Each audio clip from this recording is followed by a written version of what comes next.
This is the Red Roof Recovery Show, a program to soften the path of recovery from substance and behavioral addictions.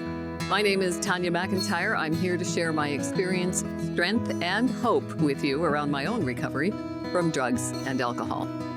First, I'd like to just take a moment to recognize my friend, my mentor, a very talented singer-songwriter musician. His name is Russell Allen Scott. And this is called Greatest Bravery, this beautiful theme song. It's from his CD titled Master Key. Thank you so much, Russell. And speaking of friends, mentors, and very talented people, I have Tammy Bannon joining us for this episode of the Red Roof Recovery Show. Tammy Bannon is a successful realtor in Ontario, and she's also a master NLP coach, NLP, neuro-linguistic programming. Tammy, welcome to the Red Roof Recovery Show. Hi, Tanya. Thanks so much again for having me. Oh, I'm really glad you're here. And Tammy has agreed to be on the Red Roof Recovery Show for the first episode of every month. So we're looking forward to that in the long term, Tammy. Thanks so much. And I'm always grateful for the conversations we have, Tammy, because I always learn so much.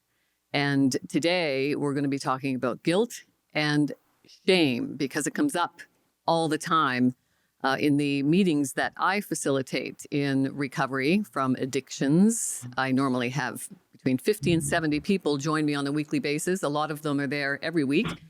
And this is a common theme among people in recovery is guilt and shame. And I think those are the two primary obstacles from first seeking recovery and then maintaining recovery. What's your experience around guilt and shame, Tammy? Oh, my experience around guilt and shame. That's a big question, It's a Tanya. huge question because they're not the same, right? They are not the same. So I'm going to start it with something that I read that I thought really helped to separate the two, okay? So guilt refers to feeling bad about something that we did. Shame is feeling bad about something that we are. And you know, it's really interesting to notice at this point that in NLP, when we're doing a practice called timeline therapy, that we clump guilt and shame as the same emotion because they have the same feeling. They instigate the same memories and the same internal negativity. Yet guilt is self-inflicted. Shame is self-propelled. So I think it can be healthy to have a healthy amount of guilt. You know, I hit a cat with my car. I feel guilty. What a terrible example. But you know what I mean? We didn't intend to do it, yet it was done and you feel awful about it. The shameful person will feel as though there's something wrong with them that they hit that cat. And that is a repetitive and constant nag in this shame-based thinking. And shame-based thinking, I believe, paralyzes us from acknowledging, and you and I have spoken about this before, acknowledging our value and our worth. It's a neuroplasticity pattern that reinforces that we're not worthy. Shame's one of the greatest ways to put your thumb over your beauty. And I think it needs to be acknowledged and spoken about an awful lot more. I agree. And I think it's really important to understand the difference between shame and guilt because it can often help us work through those negative self-judgments. You know, I call it the committee in my head, that negative narrative that runs in a loop constantly. It never shuts up. So for me, I need to make a conscious effort to intercept that loop, that endless loop, intercept it with cognitive behavior therapy. I'm grateful for cognitive, rational, emotive behavior therapy to help me, you know, grasp the difference between healthy guilt, unhealthy guilt, and shame, because, you know, we can begin to halt all of that self-criticism and reject those shame messages because the shame messages are everywhere. They start from our childhood. So that's a feeling of psychological discomfort about something that we've done that is objectively wrong, like you just said. You hit a cat while you were driving. You may be feeling guilty. If you want to go deeper, like we do on recovery circles, we hit someone while driving drunk. Happens all the time. There's lots of people serving jail terms, right? The cause of that feeling is caused by the actions and behaviors that break objective definitions of right and wrong. We can experience guilt as early as 3 years old. Developmentally, guilt is a more mature emotion than shame. And we feel this way because we acted in a way that breaks objective standards of moral behavior. Though we can probably have another show on that alone. Yes, I agree. Who determines, those objective standards of moral behavior? That can be different for everybody as well. Helpful guilt can be potentially positive, allowing us to seek forgiveness and correct the wrong. And that can lead to healing. Healthy guilt resolves as we repair the damage we caused. So they talk about this oftentimes in people who are in recovery in even a criminal setting in prison. They do, there's a name for it, where they get together with the victims of the crime. And there's a specific name for it that escapes me at the moment. Very helpful, especially for juvenile people who are serving criminal sentence, are in prison for whatever reason. And I was interested to learn that 100% of the people who are in the criminal setting are recovering from some kind of addiction. 100% of the people. And we talked about this last time. I wouldn't necessarily say to you that I have a substance abuse or addiction. Yeah, I do have significant behavioral addictions. And I believe all of our behavior it's a symptom of trauma. We talked about that with my, what was his name? Mr. Gabor Mate. Gabor Mate. Early childhood trauma scars our neuroplasticity and leaves us with this narrative, and it begins to build. And our brains, being as clever as they are, look for reasons and justifications and proof that we're right. Again, shame is a behavior, guilt is a feeling. So when we talk about, like we have before, the towards and away from strategies, we don't want to move away from fear and guilt. We want to move towards harmony and self-acceptance, and getting rid of or stopping the shame-based thoughts is the first way to do that. And you must recognize that you're judging your behavior, not your character. And we have learned to clump them together. I am not my behavior. I am not my addiction. I can and I am judged by my behavior in society, and that's what we're taught to do. Yet that does not define who I am. It defines what I did at that moment. Right. In that scenario, for those reasons. Yeah. And it's never impossible to move past that. Yeah, it's important to make that distinction for sure. So here's the definition of shame as we talk about it in recovery circles. It's an intensely painful feeling of being fundamentally flawed. The example is you feel like a worthless person who is only taking up people's time and wasting space in the world. Now, these are specific things that come up in recovery meetings, that people really do think they're just wasting space in the world and taking up people's time. That's how deeply rooted this feeling of worthlessness can be. Shame is caused by an innate sense of being worthless or inherently defective. We can experience shame as early as 15 months old, and I think it's even earlier than that, actually. And I think that's why it's more deeply wired into our brains and maybe even possibly more challenging to reverse. You might disagree with that. First of all, everything comes at you in the time that you're ready to learn it. When the student is ready, the teacher appears. And I'd love to give you a scenario of when I was doing timeline therapy on a client. And one of the foundational successors of timeline therapy is to find the root cause of an event or a trauma. And often, if we haven't found it during that therapy, we have to go back further to a sooner, more less recent memory. And I worked with a client once who, when we were moving through shame in timeline therapy, we ended up in the womb, and the client remembered, as a fetus, an argument between her mother and her father about her mother being pregnant. And it created a sense of shame from that moment forward.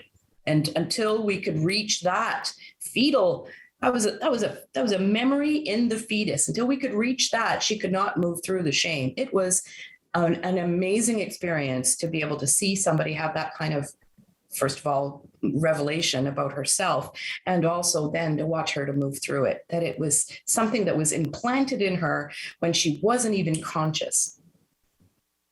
Yeah. That's how early shame can enter our brains.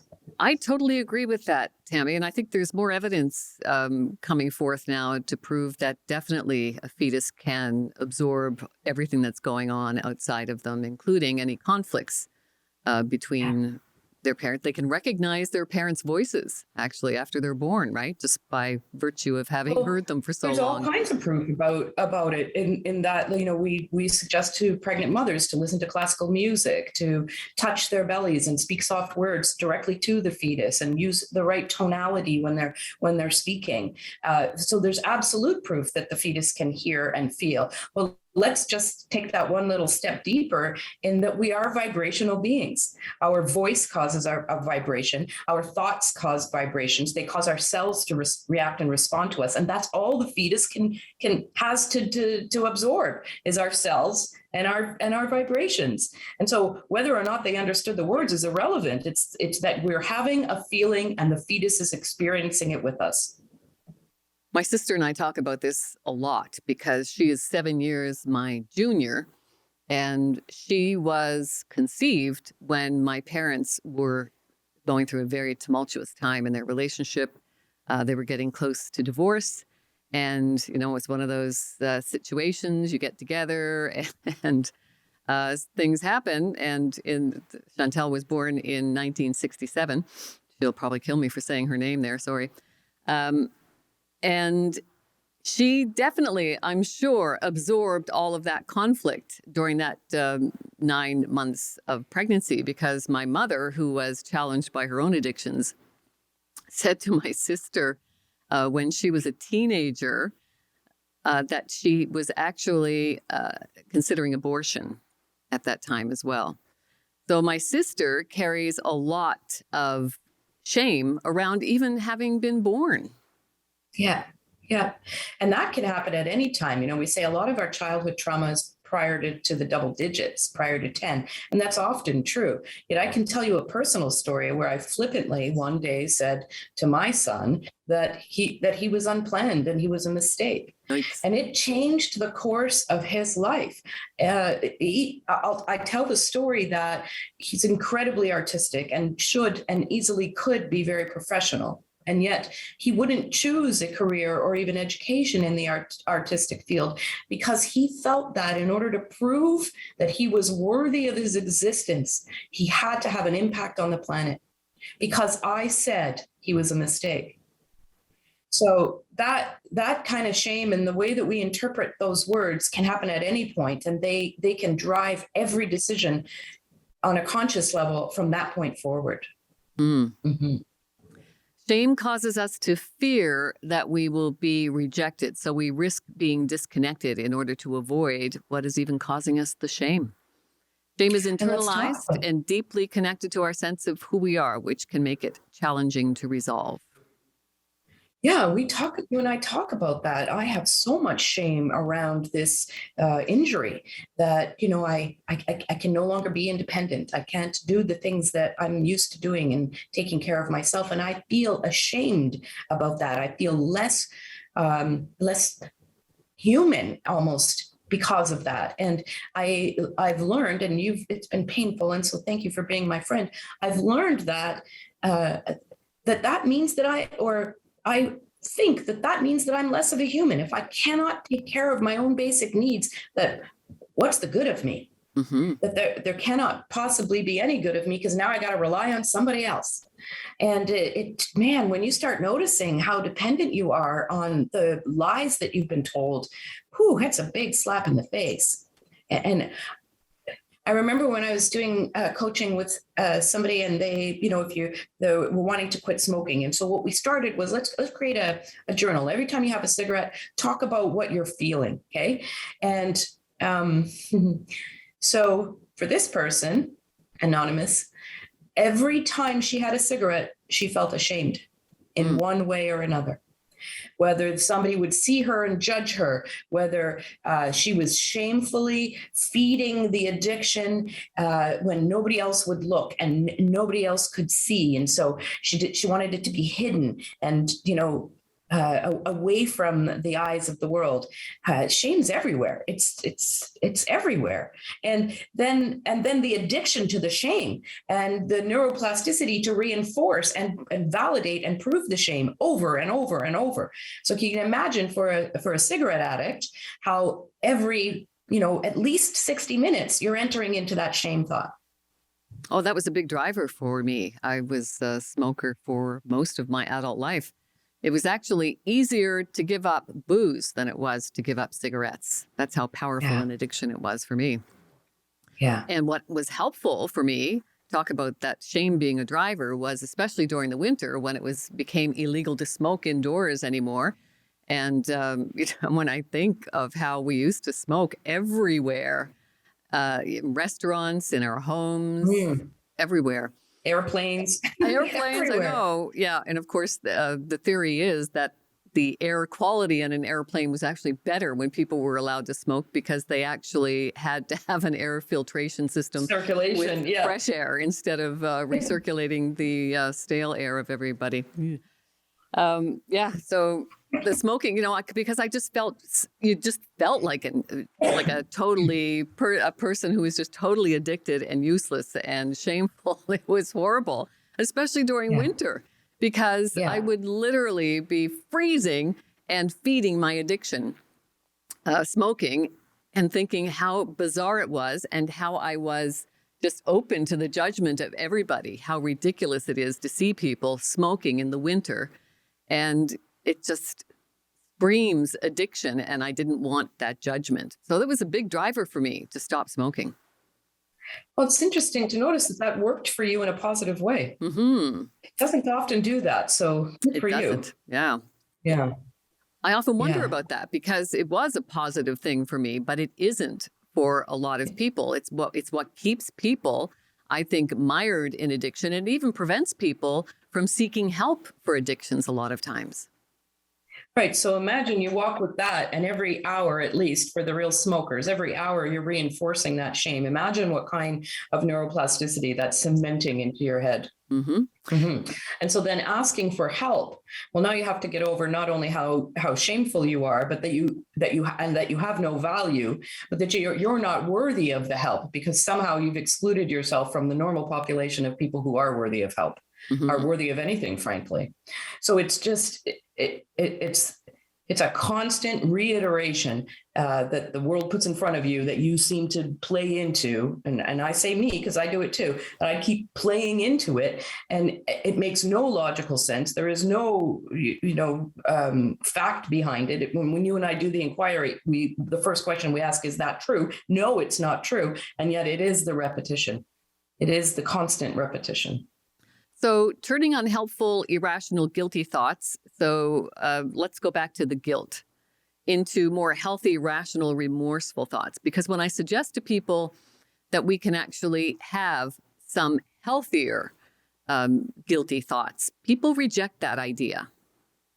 And I think if we can instead look at, instead of saying that they're guilty, maybe they're just remorseful. So instead of saying, why did I do this again? I'm such a loser. I'm no good. We can instead reframe that to be more helpful, remorseful thoughts, saying things like, yes, I'm sorry that I did what I did. I really don't want to be doing this.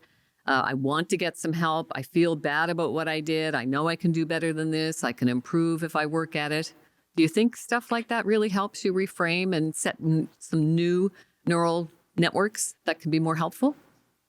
I think any new thoughts can help set new neural networks, but let's dig a little deeper again right here, Tanya, because in those comments those examples that you use, there's a blatant overlap of guilt and shame. Yeah. There's guilt and there's shame, and they are not the same. Guilt is something you did. Shame is something you are. Mm-hmm. So I feel bad for what I did. That's healthy guilt. I don't care. If you feel bad because your behavior caused something and it could have been different, that's a healthy learning experience. But if you feel like you're somehow flawed because your behavior because you did something, that's different. Those are two entirely different topics, and we really need to separate them. Yes, I 100% believe that we can build new neural pathways in our mind to move away from the negative narrative that we have. Now, healthy guilt is just that. It's healthy. When it's overwhelming, it's probably shame. Mm. I feel guilty I hit that cat. And the guilt and intention. So we can talk about that. Did I mean to hit the cat? No, I didn't. Yet in your example where you said I was drinking and I unintentionally hit someone. Mm-hmm. Now that is guilt. Okay. Mm-hmm. Totally guilt. Is it shame? Yes, because my behavior, right? My behavior that I chose to do, my addiction, my shame-based choices led to this accident. Had I been sober, I likely wouldn't have hit the cat. Mm-hmm. Or whatever it was, right? Well, in recovery circles, it's normally somebody has died in a DUI situation and they're serving a prison sentence. So you also have the societal judgment there and the criminal consequences. Yeah, I mean, that's manslaughter, isn't it? Man, can you imagine the shame involved in that? Exactly. Yeah. And our prisons are filled with people who are suffering that way. Yeah. And, what do we do to help? I think no matter what, addictive behaviors are a symptom of trauma. So it doesn't matter if your addiction is cigarettes or if it's approval or if it's nicotine or alcohol or crack cocaine or heroin. It doesn't matter what the addiction is. It's all because you experienced trauma at too early an age to make a conscious evaluation of the situation, period. And so your brain learns to shut it down, to shut that door, and that manifests itself into multitudes of things. My addiction to acceptance is no different than an addiction to heroin. I have a sister who's addicted to crack cocaine, and most of my family and the world judges her for being a low-life, dirty addict. And I find my addiction to approval no different than hers at all. They're both symptomatic of the trauma we experienced. I chose this and she chose that. That's all. Yeah, but yours is more society acceptable, do you think, than, Sure. I mean, we're going through that here in this little town in Ontario where a methadone clinic has recently opened up. And, the judgment that surrounds that is palpable. And that's sad. Whereas but the truth is, we've been programmed to believe that addiction is dirty, that drug addicts and alcoholics are a different breed of people, and it's just not true. And Tanya, I mean, you are the one person I know who understands this. We're labeling and judging them based on what? Their behavior. Well, why don't they label and judge me based on my behavior, that I cannot get out of bed unless I'm doing something for somebody else? It just happens to be more socially acceptable. And I don't want to bring religion into this or, however I do want to point out in the Bible, it says one sin is no greater than another. And we tend to give sins a level. Murder is the worst thing you can do. But if you, jaywalk, or if you insult a fellow human being, or if you smoke a cigarette, those things are not as bad. Okay, taking a life's a pretty big thing, but all of it is symptomatic of your trauma. And if we could learn to accept that people live with this trauma and make their choices unconsciously, maybe we could be more accepting and less judgmental about it. Absolutely. Well, one of the core principles in cognitive behavior therapy, CBT, is the idea of acceptance. And Tammy, you and I talk about this a lot. Yeah. The acceptance of not only ourselves, but also of the others in our life and just life in general, unaccepted or unconditional acceptance of life itself, because life can beat us up. Well, we look at differences, somebody's different than me, then we must give them their right or they're wrong. And if I think that they're right, then that makes me wrong. And the three most driving factors of most humans are I want to look good, be right, and be loved. That's it. Those are the three most driving factors. I want to look good, be right, and be loved. And so if I admit that I'm wrong, then that takes away from my ability to be loved, right?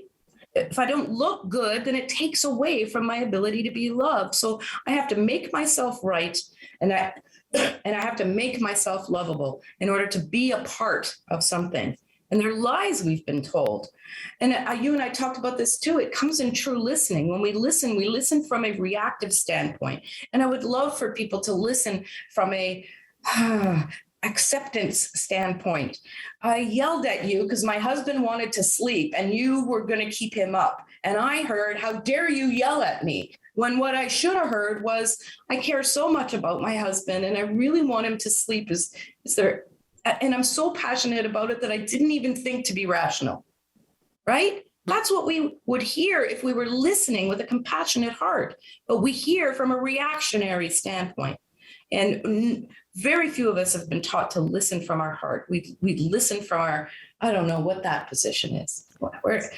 From our judgment, Right. from our fear. We talk about the pious approach to communication in recovery circles. So acronyms, right? We love acronyms in recovery. The P is positive statements. The I is using I statements.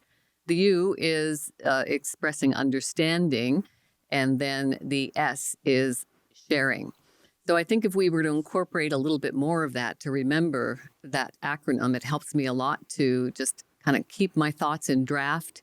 And when I'm ready to speak, when I've processed the thought a little bit, then I think of that acronym PIOUS, to keep it as positive as I can, keep it about me, and be understanding of the other person's perspective, and then sharing. So, that sharing could be just, embracing what they say, like you say, just taking their perspective and understanding it, and, sometimes even agreeing to disagree. I think it's, understanding, love, rinse and repeat. Mm-hmm. That's it. Absolutely. You come at something with an understanding and accepting heart and just rinse and repeat. Just do it again. Just do it again. Just do it again. I love you, Tammy. Thank you for doing this. Yeah. I really appreciate it. Tammy Bannon is a successful Ontario realtor. She is a master NLP coach. If you would like to get in touch with Tammy, please do so at tammybannon.com. And if you would like to be a guest on the Red Roof Recovery Show, I would love to have you here. Please email me at redroofrecovery@gmail.com. And please feel free to pick up my 2 books. They're available at amazon.ca, and you can also get them at Finchers in the Square in Canada's prettiest town of Goderich, Ontario. Mindful Wisdom from My Philosopher Dad. That was my first book, and I did that in honor of my fabulous dad. I used to call him Philosopher Dad, jokingly. And then I did Daily Wisdom during the pandemic. It was my way of dealing with my anxiety around the pandemic, and it's a nice, nifty little journal that you can use. Remember to talk to yourself like you talk to your best friends. May the force be with you, and remember, you are the force.